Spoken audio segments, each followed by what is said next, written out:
You may pop in periodically. Just give it a few minutes. I don't know if I have a icebreaker question prepared like we have the last 2 episodes of this now. Oh, yeah. Just like a quick Google search icebreaker questions while we wait for people to get online.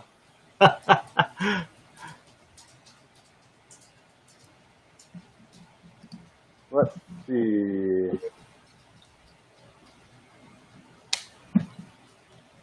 Oh, this will be interesting for an Enneagram 3.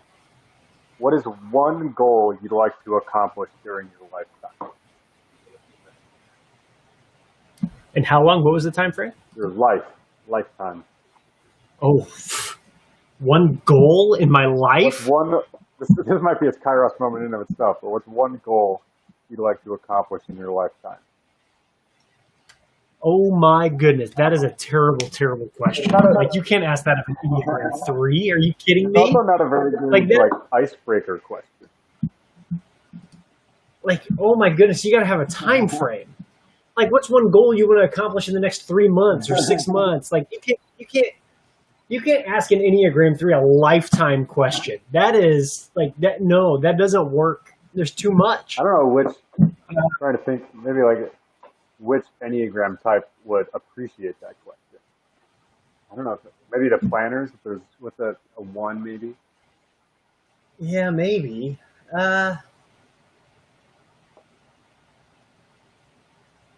I don't know. Like, I think that's an awful question. I reject the premise. The question. It's that bad. I reject the premise of the question. Oh, well, cool. Absolutely. So, since I don't even know what I would answer. Such a massive question, and it's the third one. It was the third question on the list of questions, which is a very really. Yeah. It went from like endless supply of any food to what animal would you be to what is one goal you want to accomplish in your life. Those are very different. I agree. So welcome everyone that is watching with us. If you're not here yet, you're rewatching or something along those lines. What we've been doing for these last 2 weeks, this is now episode 3 of these conversations, is we've been walking through or describing and giving examples of the circle. So the circle is a tool that we use here at United as a way to kind of process events or process moments in your life that impact you in one way or another. It could be a positive impact, a negative impact. It just kind of like takes you by surprise, or it's something that you reacted that you would abnormally. And the circle is a tool that kind of helps you process through those moments. And so I'll give a quick overview of what it is, which is what we talked about the first week. Basically, you've got 2 different sides to the circle. You experience what is called a Kairos moment, which is going to be a moment where you react strongly or just react in general to either positive or negative, or it impacted your life, positive and negative, you may not be reacting. But you have this moment and you enter the circle. And so the first half is going to be listen, and the second half is going to be act. And so on the first side of the conversation, which is kind of what we're doing here, is asking the question, what is God saying? And there are 3 steps on that first half. The first is going to be observe, kind of asking what happened. The second is going to be reflect, kind of like the why of everything. And then the third is going to be discuss. And so that kind of shows how this circle, this tool is designed to be done in community and done in discussion like we are going to be doing here today. And then the second half is going to be ask or act. And it's kind of asking the question, what are you going to do about it? So what do you hear from God, or what is God saying to you, and what are you going to do about it? And the 3 steps on that side are going to be plan, act, and account. And so you create a plan within your discussion, creating SMART goals. So they're everything that I won't go through what those are because I never remember what S is. It's always S. Specific. There it is. Specific, measurable, attainable, realistic, and timely. And then you act on that goal that you establish in the conversation, and then that group or those people or that friend or friends hold you accountable to that plan. And you can go back and forth, which I'm going to exemplify today, that this circle, these Kairos moments, these things, they can last anywhere from like days to weeks to months to years to decades. Like there's no specific time frame on the Kairos moment. And so last week, we walked with Aaron through kind of a Kairos moment that he experienced very recently. And when we got kind of in the conversation, then that we kind of, it was a very new phenomenon. Is that kind of correct, Aaron? Yeah. Like kind of what Absolutely. last week looked like. Yeah. And so then this week, we're going to walk through a Kairos moment that I experienced just yesterday. And so for like a week leading up to this moment, I was constantly like, man, what is a Kairos moment? What is something that like happened in the last week? And then the night before, or like the day before, is when the Kairos moment hit. And so that's kind of what we're going to walk through today. Aaron, is there anything you'd want to add to kind of like what the circle is, kind of what it looks like, or anything along those lines? No, I think kind of what we've been saying all along is that the process continues. Mm-hmm. Like it's just a continual process of observing phenomenon that's happening around you, reflecting upon it and discussing it, and it's always done in community. And granted, what we're doing here in this space is just you and I, and it's not truly a communal experience. So this, in some respects, is not the fullness of it, but it's still a really good example and way of presenting what is possible. And what we're doing here is very snapshot. And so we're kind of not necessarily doing it a disservice, but like we're not, okay, actually I'll say, we are continuing to have these conversations, you and I, about these Kairos moments. Like we talk about them in a huddle that we're a part of. We talk about them when we get together on a weekly basis for meetings. But and so these conversations, they kind of go on, so they don't kind of like stop. And so what we're experiencing and doing here is very much of a snapshot of kind of this is what the initial identifying a Kairos moment is, the initial conversation around it, and then kind of how to create a plan if you end up getting to that stage.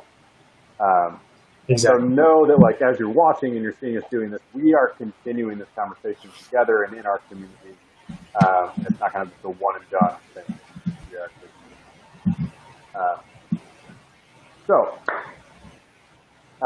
Absolutely. Forrest might end up tripping my cord over here. But I'll go through, I guess, what a Kairos moment of mine was. And I've already done quite a bit of thinking around it as well as discussing. So I kind of already did that first half of the circle with Talissa yesterday, just because it was a major one. And so I'll also kind of walk through, like, we're now observing, we're now reflecting, we're now discussing, like, as best as I can based on where the conversation goes. Because all of this is fluid. It can kind of go back and forth between all. But basically what happened was a classic Facebook comment explosion. And so the kind of details of the situation is all public to a degree. I don't know how Facebook privacy settings necessarily work, but so there was a video. Okay, so yesterday, obviously, or actually it was Sunday night, I think, is when I actually saw Carlos share the videos of the shooting of Jacob Blake. I think it was Sunday night, if I'm correct. And then Monday, so I saw that right before going to bed. And then Monday, I woke up to my, I woke up to people on Facebook talking about it. Obviously, it was a big thing. Everyone was talking about it. But there was one video in particular that kind of struck me really well, really strongly. And and this is why it's a Kairos moment. Love you too, Javon. Thanks for stopping by. And there's a moment that struck me was someone posting a video of a white male talking about where's the justice for Cannon. So if you don't know about the kid named Cannon, forget his last name, but he was killed I don't know, a couple weeks ago. I don't know the story very well. And a lot of people are using this story about Cannon, who was killed by a black male, as an example of this like conspiracy that right-wing media doesn't report such and such crime, and where's the justice for Cannon? Right. And there was something that just like snapped in me, and that's why it was a Kairos moment, because there was something bigger than just the death of Jacob Blake, although that in and of itself is its own kind of Kairos moment for many of us. And so I got in a conversation. It actually was, this one particularly was actually like very cordial, which kind of surprised me. We were both asking like really good questions, and then responding to those questions like very politely and compassionately, and trying to understand the other side. We are of very different ideologies, but we were able to kind of like have a conversation. Disagreed ultimately in the end. And then there was another thing that I posted that actually, Javon, you were the one that I saw shared it originally, or the first that I saw on my Facebook feed, was a post, at least I think it was Javon and others, by an author named Jamar Tisby. Aaron, you know Jamar Tisby. We had a group here at United that walked through his book, The Color of Compromise. And so in an effort to kind of not speak out myself, but actually elevate Jamar Tisby's voice in this space, when he talked about, I don't know if it was specifically about Jacob Blake, but it's just the whole movement that's happening right now. Right. Which that then sparked conversation within those comments. And I think as of right before doing this, there were up to, I think it was 20 comments on this Facebook post. And in that, there was a lot of, basically I can sum up, there were like three things that either were named or I was accused of. Was the first being that the systemic police brutality does not exist. Second is that racism is a feeling that can simply be ignored, and if we all just forget about it and move on, life will be better. Third, which is actually where I think the further development of my Kairos moment was that we need divine intervention to solve these issues. And fourth was an issue around Planned Parenthood and abortion, which came out of left field and was kind of its own thing. And so I think as I kind of... That's a lot, by the way. That's a lot. That is a lot. That's a lot. Which is why I think this last 24 hours, I had to cancel a couple things last night because of like how heavy everything was. Right. On top of like, I'm from Wisconsin. And so like Kenosha, even though I live probably about an hour away from Kenosha, so I'm not necessarily from that community. But most of my family is from Wisconsin and in Wisconsin. So it's kind of like reaching closer to home for those that, are back home for me. Oh, right. Yeah. And so I think that's why things are kind of elevating on my Facebook feed in particular, because a lot of my network is still in southern Wisconsin and Minnesota, which Minneapolis, I was a part of that whole thing too. And so yeah, that's kind of what happened. And then as I reflected, and that's why I said I've kind of already had this discussion, so I'm just kind of like reporting what the process was. Posterity. Yeah, so kind of what happened was, or what I was able to name as I kind of reflected on this is like, why did I react this way?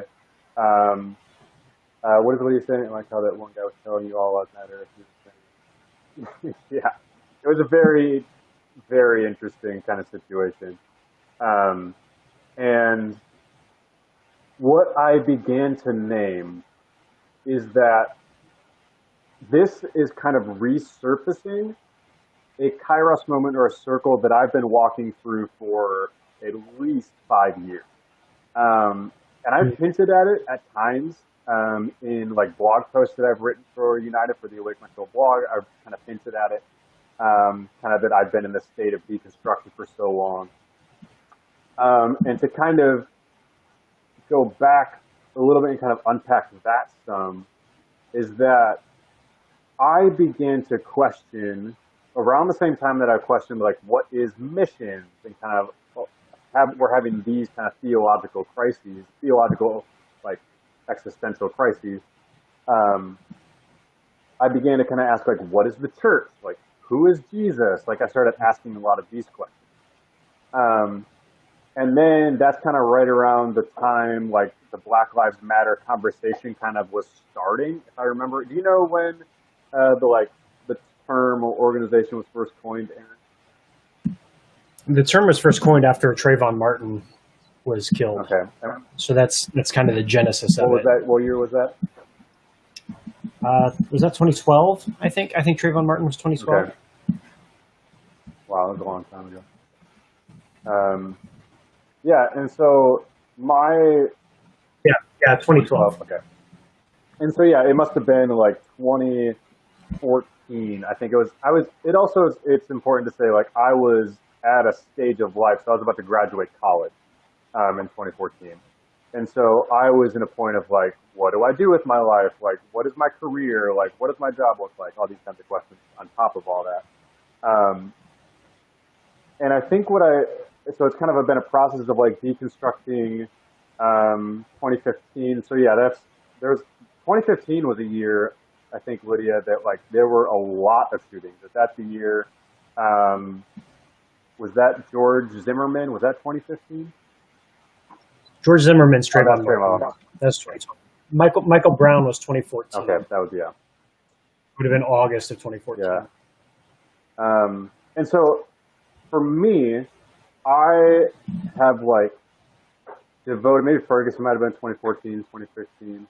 Yeah, Ferguson was 2014. So for me, the church's response to all of these things, not just like Black Lives Matter, but like many other things, the church's response really caused me to kind of go into a state of deconstruction of the church. I see this Jesus that I read about in Scripture, and I see when I tell people about like this loving, compassionate Jesus who hangs out with the sinners and speaks against the systemic issues of the time, they appreciate that. But it's often the church that is the one that is speaking without compassion or thought for the other. And so it's been these like years of kind of getting away from that to where at one point, and I think I actually kind of almost named this yesterday. This has been quite a whirlwind of 24 hours. But I think I was able to name. So if anyone has read that blog post that I wrote about my beginnings with United and the text that you, Aaron, sent me, and then our conversations, the 2 months, and then ultimately, not ultimately, but in that process, I ended up saying no to coming to Seattle. That was actually like almost the pinnacle, or was getting close to the pinnacle of me like being fed up with the church, and was just like, I don't know what to do, and I've devoted my entire life and my career. I went to school. I'm skilled in like one thing on paper, and to do this one thing involves being in a church and playing the role of a pastor. And so I think what happened on Monday was a lot of me kind of recognizing that process. And so, because I've seen, so in a lot of conversations I have, like with people that I disagree with, I cannot say that word, ideologically, are often Christians who I am on the same page with, right? As far as like the big picture. Like we can agree on certain fundamental truths. Yeah. But when it comes to like social issues that in reality are actually moral issues, is when things start to get heated. And not only that, it's when, as someone who stands up to say Black Lives Matter, and to say these statements that are apparently controversial, it's in those moments that the church lashes out to me. And then by me speaking out is when I actually get tons of comments and direct messages from people who are not Christian, who are saying, thank you so much for speaking out. Thank you for saying what you're doing. Right. Just right before this, I had someone who I know from Minnesota back in like 2008, who was not a Christian in that time. So we've had conversations about things. And she said something along the lines of like, thank you for, as someone in the Christian community, standing up and recognizing that there's an issue and we need to address it. And that she was encouraged by the fact that like people of multiple faiths and backgrounds can agree on this thing, such as Black Lives Matter. And so that's kind of like a very brief snapshot of the last 24 hours. So, yeah. That's a whirlwind. That's a lot, because that's not just the last 24 hours, Yeah. but this is something that you're unpacking over the course of 5 years plus, right? So I mean, that's a lot. Yeah, and it all gets, That's a lot. yeah, like, and it's so complicated and nuanced, and I remember, so yesterday when things were happening, there was physical tension in my body. Like I was shaking, like my heart was pounding. Every time I would get a notification, like that someone commented on something, like my heart started pounding, which also I think speaks to like endorphins and adrenaline of Facebook and like social media, which in and of itself is its own demon. But yeah, it was quite a whirlwind, and I think because when I got to the place of naming, like I think it also in this, the original statement or the original post that I had shared, which is from DeMar Kisby, had said, that's where there's two. There's like the video that I commented on about the guy talking about how Cannon's life mattered and the media is suppressing it and so on and so forth. And the second then was the post by DeMar Kisby. In his post, he has said something along the lines of, I can no longer be a part of a church, or I can no longer flourish in a church that is unwilling to say Black Lives Matter or agree with certain fundamental things. Yeah. And in some ways, me sharing that was also making that claim. Of I can no longer be a part of a church that refuses to say something. And I was telling Talissa yesterday that there's an interesting dynamic when it comes to playing the role of pastor as if it's an act. There's certain aspects of being a pastor that get talked about at times where pastors or churches don't stand up for things such as Black Lives Matter or social issues or whatnot for fear of losing power and money, amongst other things, I'm sure. But those are kind of the two things, power and money.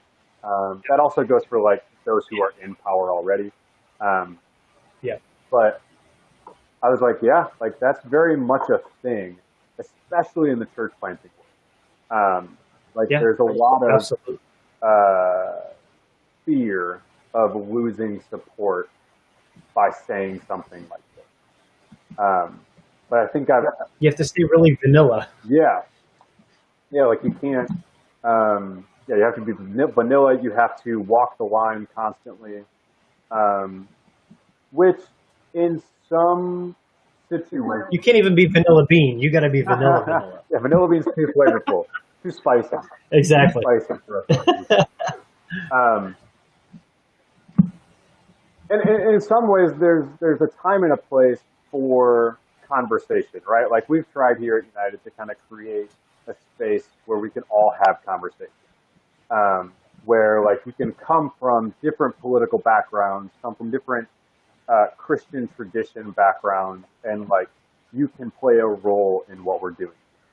But I'm getting to a place where there are some things that are just non-negotiable, or at least are non-negotiables for me, and I am going to speak out on them with conviction.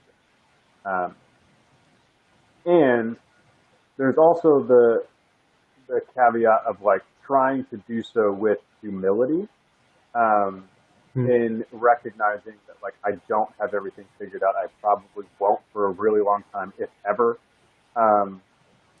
As well as there's a lot of this is just a lot of observing and a little bit of reflecting still. There's a little bit of like, I recognize that my reaction to yesterday, to Jacob Blake specifically, and to the reaction to Jacob Blake, is a very white reaction. That like hot, burning anger reaction, which I'm fine with. Like I'm recognizing that is that reaction. But I think what I'm getting is that it was deeper than that. It was deeper than just the Black Lives Matter thing. It was also the reaction of the church, reaction of those who identify as Christians, that are saying the whole all life matter thing and all that nonsense.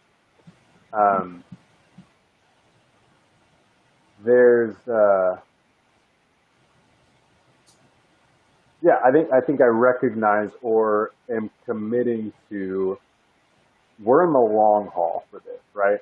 Like as white men specifically, like we've had the privilege to be able to sit out of this conversation whenever we want. Like we can just step aside and stop. But I remember, Aaron, you had said something on a sermon. I think it was after, gosh, it must have been like right in the early days of June. I think it was. It was the Sunday after George Floyd. You had made a statement, something along the lines of like, our legs are not yet tired because we have not yet begun the race, or something along those lines. And I think my initial reaction was like, well, as white men specifically. Yeah, exactly. Yeah. There have been people that have been running this race for their entire lives, and they deserve to be tired. Exactly. But yes, as white men specifically, white people in general, white men specifically, we have not grown tired because we haven't even started. And I think my original reaction to that was like, I feel pretty tired. I don't know what you're talking about. But I think what I've recognized is that it's more I guess speaking for myself, it's a muscle that I have not grown or worked because I was not taught how to, or that I need to, or should, or have to. I think my white privilege has benefited me in that I don't have to endure this on a day-to-day basis. I don't know what it's like to be Black in America. I don't know what it's like to be a woman in America. And so even though there's a time and a place for, yes, rest, work, that's another tool that we haven't talked about, but like the work-rest balance is its own thing. Like, just because I don't deserve to be tired doesn't mean I need to work myself into the ground, which also is a very American like thing to do. Work yourself into the ground and fix it. So there's a time and a place for rest, right? But our role here is to listen to what is happening, and to not shame and correct someone's experience. Which is what I see, which is the Kairos moment. If I see many churches or Christians trying to shame and correct the Black experience in America. Yeah. When I have no idea what it's like. Um, so it's not my place it's never anyone's place to say, well, your experience of that situation is wrong. Like that's never anyone's place. Like, choose a situation. Like, I can't tell you how it is unfair and incorrect of me to tell you how your experience is wrong or something. Exactly. Your experience is your experience, and it's my role to listen. Um, yeah. So, one statement and then one question for you. The statement is, I think it's valid to point out that the man who murdered Cannon was arrested within 24 hours, was apprehended and arrested within 24 hours. Jacob Blake's murderer, who shot him in the back 7 times, is still wandering free on the streets. There's a difference in these stories. The men who murdered Breonna Taylor in her bed, still wandering free on the streets. Like, there are these realities, and so there's a false equivalency that is being made oftentimes in these stories such as Cannon. No matter how tragic and awful and terrible it is, there is justice being done in that space and at this moment. Whereas justice is not only being delayed, but denied in these other moments. And that is something that is worth pointing out, I think, in this space, as to what some of the rage, some of the experience that is happening right now in Kenosha specifically. So that's my statement. Yeah. In addition to that, there are rebuttals to that position, that Cannon hasn't received justice yet because the person is not behind bars, so like they haven't been convicted or whatever. And then I saw someone that posted that oftentimes these people end up walking free and so on and so forth. And so my reaction to that is then, well, we all agree the system is broken. Right. Like if you want to take the position that like justice isn't served until they've been convicted and they get away with it more times than not, then the system is still broken. But yes, I agree that, and I think that was also that part of my just like reaction to that was that very idea, is that these are not, you can't compare these two things. And I think that gets done often where like two things that have no business being compared get compared, and it just muddies the water and confuses the conversation. Exactly. And it's only done to do just that, to confuse and fearmonger. Yeah. So here's my question for you. In listening to how you have walked through and processed some of this, one of the questions that pops up for me is specifically around like your physical reaction. So knowing you are not a physical reaction type of person. You're very even keel. Things hit you and you take it and you don't show the body blow, right? If something punches you in the gut, you'd never know it. Like, you just don't have those sorts of physical reactions. But in this instance, in this case, it wasn't just the responses, but it was also like notifications coming through, that you're having these very physical and visceral responses to what's taking place. Why do you think this is different for that than other things? Like, what is actually happening that is allowing that to come through than others? Right, Lydia? Exactly. Yeah. So there are only. So this situation actually, I left the detail out, that it elevated to the point that I actually punched our dishwasher, like hit it and knocked all of the magnets off. And there's only a handful of other times that reaction of I need to like release something in me is only happens a few times. And it's often or usually only when more times than not I'm sleep deprived. And something is rubbing me wrong for some reason. Just grinding and grinding and grinding and grinding. I don't know. My guess as to why that was my reaction or why it affected me so physically is that it is something that stirred up in me that has been happening for so long. And I finally snapped. Because I've been able, because you were mentioning, like, I can withstand a lot. I can not react to a lot of things. Or rather, not react.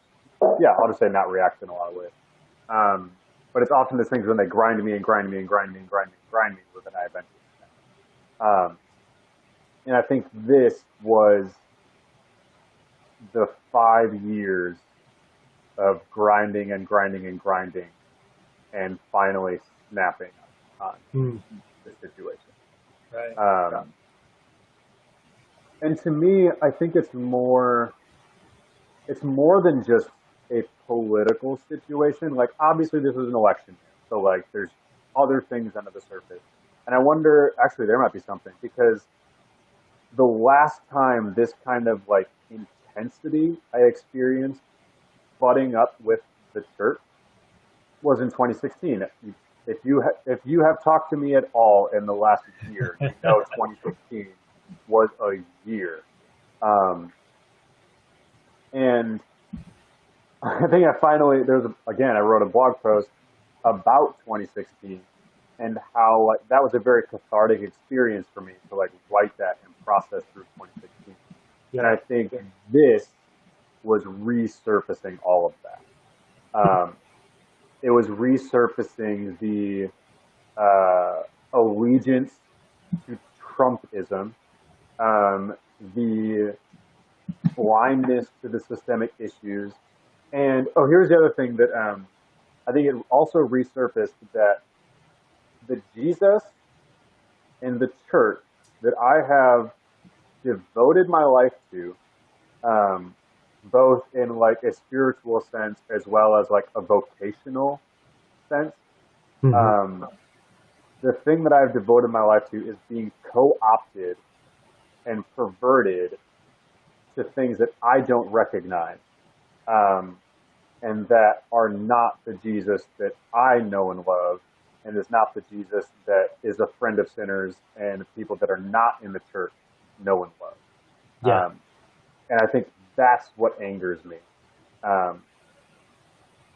in addition to many other things. But I think that was kind of the core, that my physical reaction was a result of years of that being under the surface. And I've attempted to make changes in my life to address these things, but I think there's still something there, which goes to show like how long any process through the circle can take.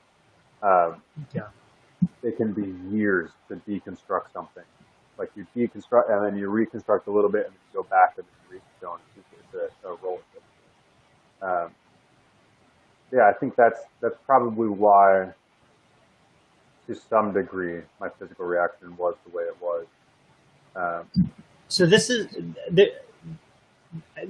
is an observation that I'm curious if it resonates for you or not. Like, it's the thing behind the thing, right? Mm-hmm. So one of the four that you had mentioned, one of the four things that came out in that post was like, oh, we need divine intervention.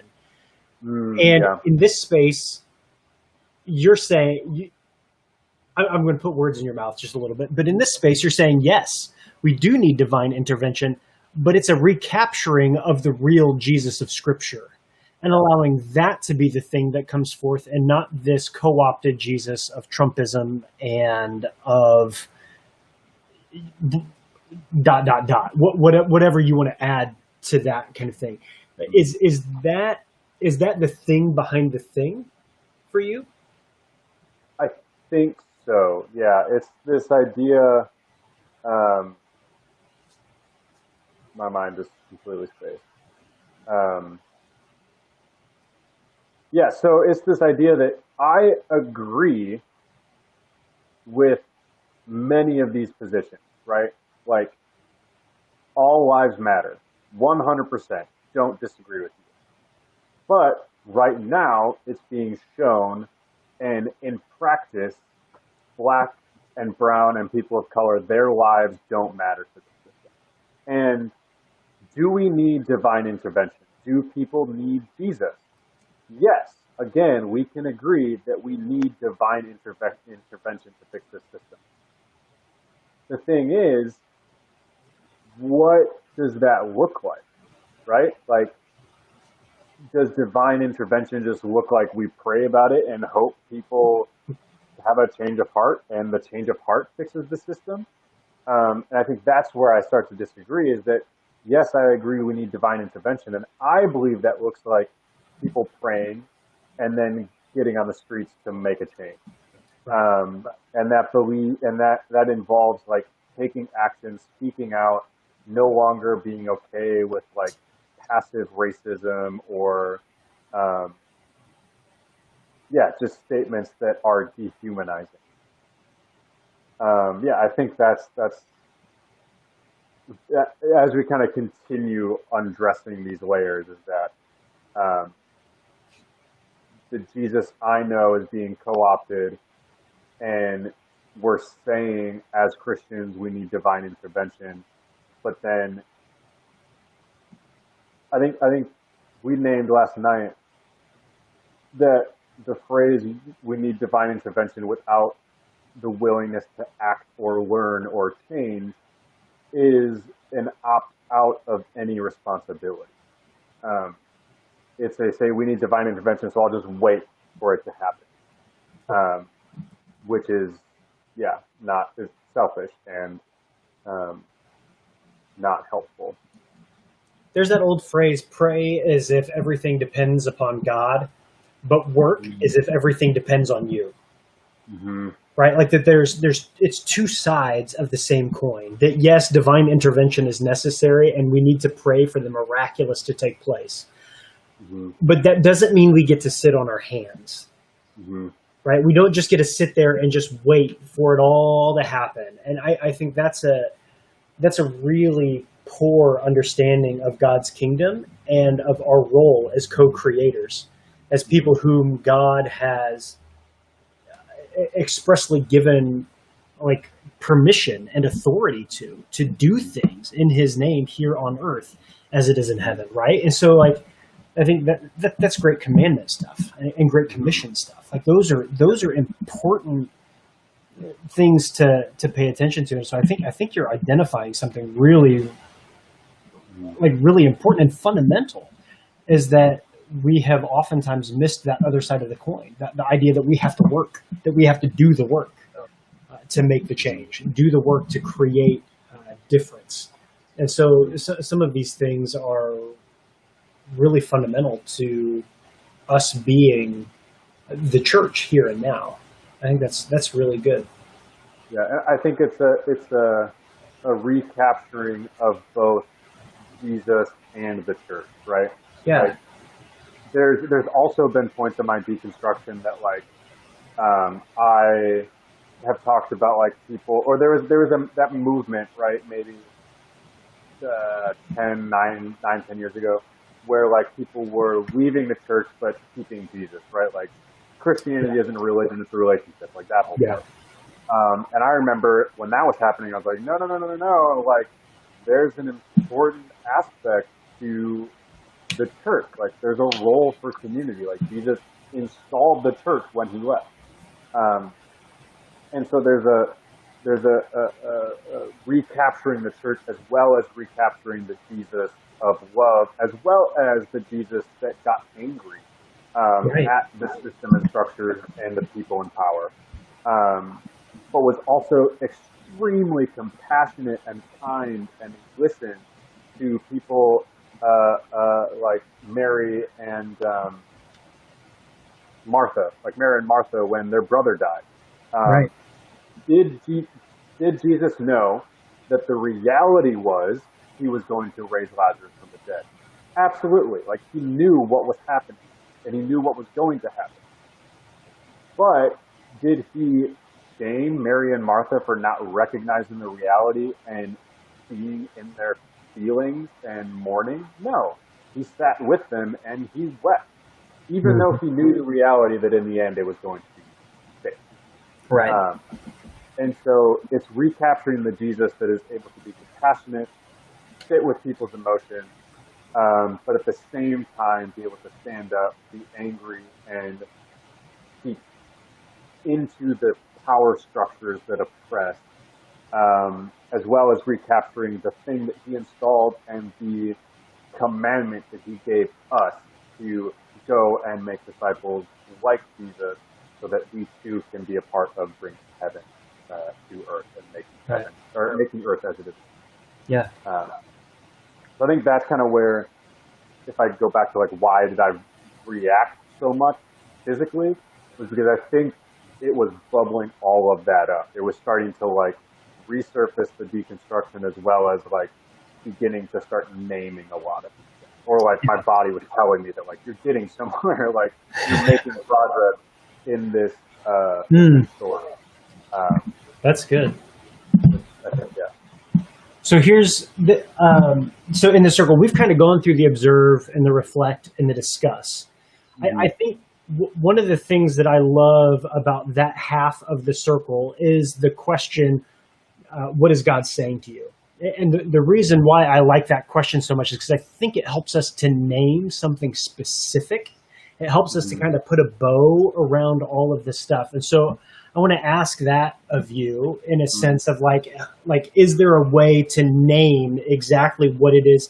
Are you in that space? And sometimes we don't have the answer to that question, right? Like, it's like, oh, I don't know if I can name that right now, but I'm curious in the scope of the 5 years and even in the scope of the past 24 hours, like, do you have a sense of what God is saying to you as a result of this Kairos moment?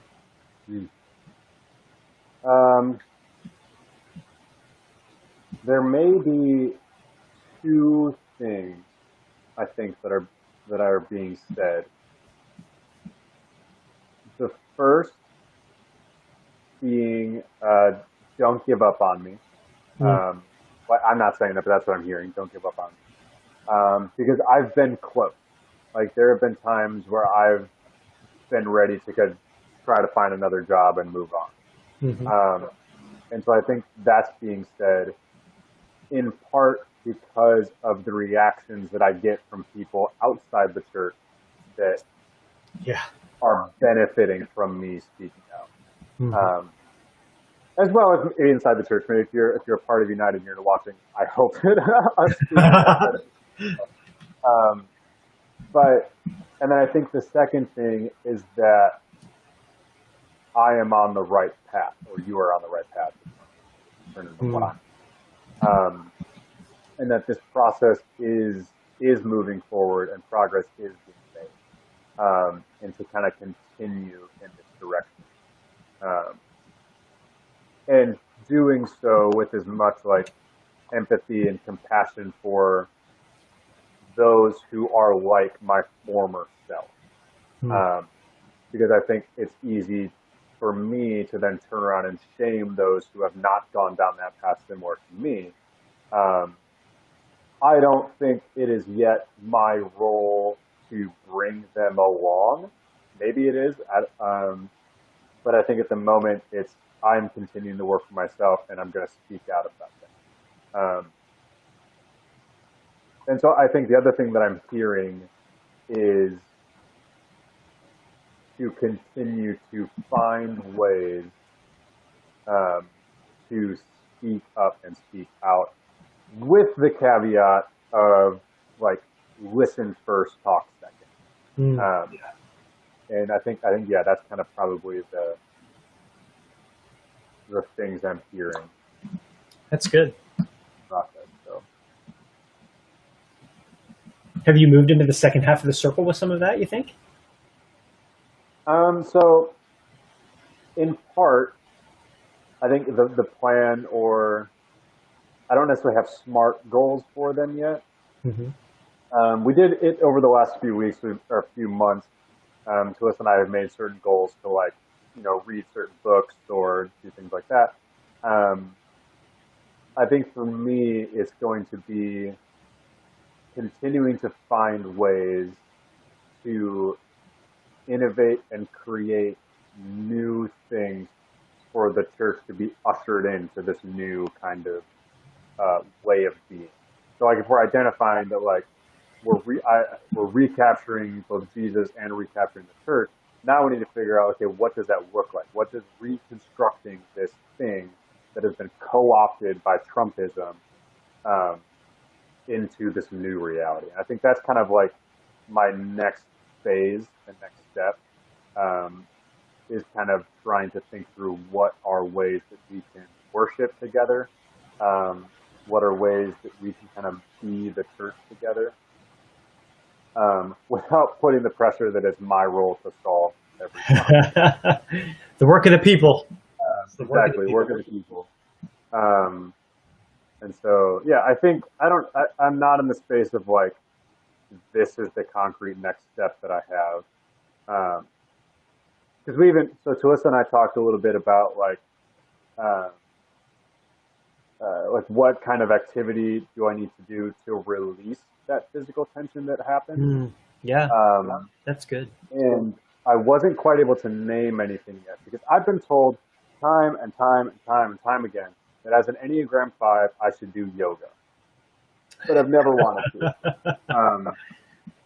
And I think in moments like that, I don't know if in those moments doing yoga would be the right move. Because it would just continue to feel. I would recognize it even more. It's not like I couldn't recognize it. It doesn't happen very often. So when it does happen, I recognize it. I think doing yoga in those moments would just make me more angry.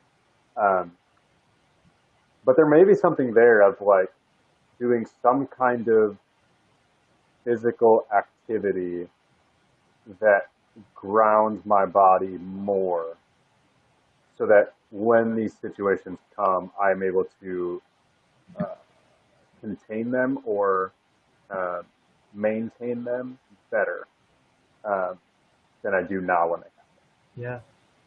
Yeah. Which may be a concrete next step. Because right now, obviously being from home and working from home, I get I had bought an Apple Watch a while ago, and it always tells me to stand up, and then I always press dismiss, which means I'm constantly sitting. You've lost the whole point. Exactly. I'm like, come on. I'm like, it's usually like right as I'm getting into working on something, and then it's like, time to stand up, and I'm like, I'm in the middle of editing a video. I can't sit up and walk away.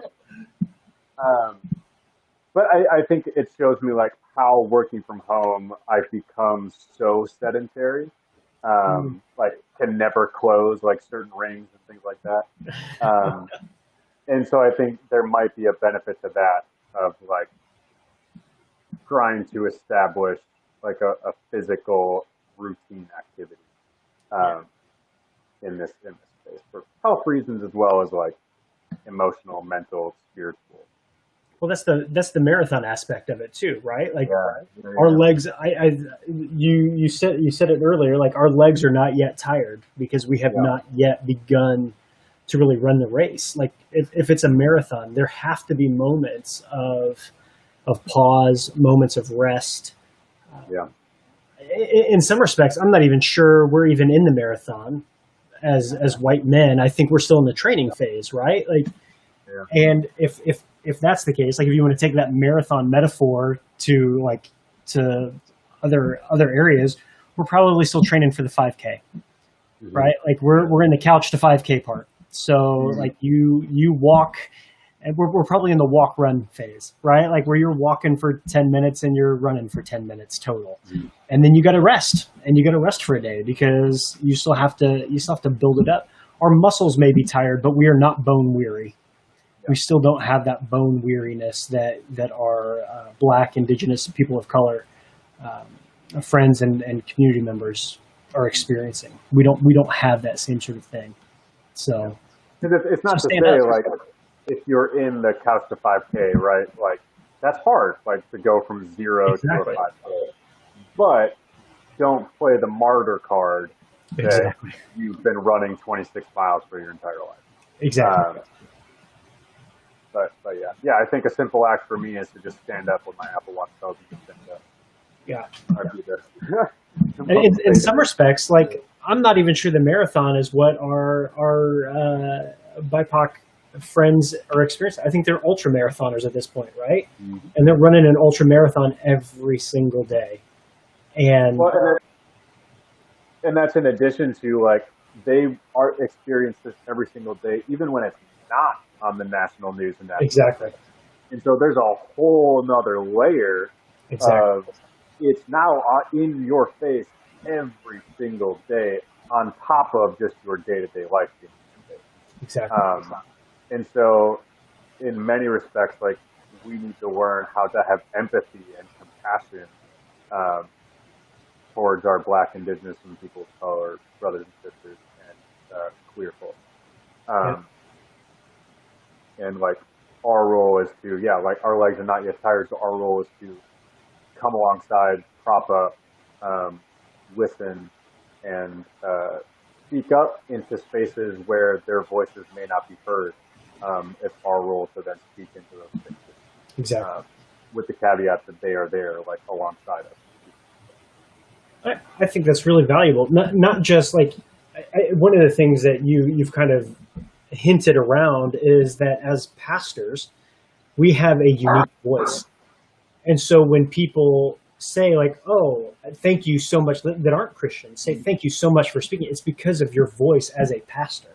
Like there is certain, culturally, there are certain areas that a pastoral voice matters and makes a difference and is, in some respects, surprising. Like we get to surprise people, especially with the cultural narrative that especially surrounds evangelicals and the evangelical church. That we get to surprise people, and that is a gift that we have that we can bring to the world with that voice, and at the same time is something that we have to steward really well. Not steward in the sense that we hold back, but we have to use the gift well. We have to use it well. Yeah, the role of a pastor is a dangerous role. They can both create life and bring death. Yes, exactly. And so it's our role to kind of steward and figure that out and play the role of creating life rather than continuing to perpetuate the death and oppression. The church has played a role in. Steward does not mean stingy. Mm-hmm. That's good. So, yeah. Well, cool. Well, we just hit an hour. Woohoo! Look at that. So, thanks. You said it was a big one, so I told you it was a big one. Like, for those still listening, I texted Aaron yesterday. I was like, "Are you ready? Because I got a doozy." It's a big one. So thanks everyone to following along, listening, and commenting.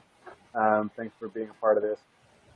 And thanks to everyone that has listened over these last 3 weeks. We will be taking a break from these conversations for, I think it's a week, maybe 2 weeks. And then we got a couple things planned in the future moving forward.